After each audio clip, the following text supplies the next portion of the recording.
Hi, I want to show you how to add watermark on photo on Google Pixel 9a. For that, open up your Google Photos and select picture to which you want to add watermark. Now, I'm just going to tap Edit on the bottom of the screen and swipe left on this panel to reach Markup feature.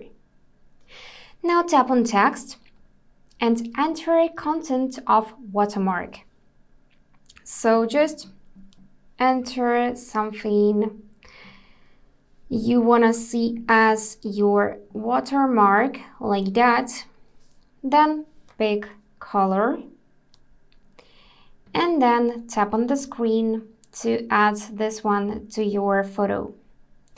Of course, you can hold it like that, and with pin gesture you can rotate it or resize and drag to any place on the photo. So let me just change the color again.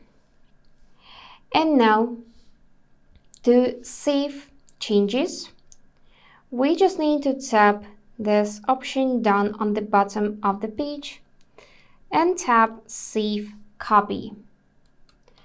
After that, this photo will be saved to your gallery immediately. And that's it for today.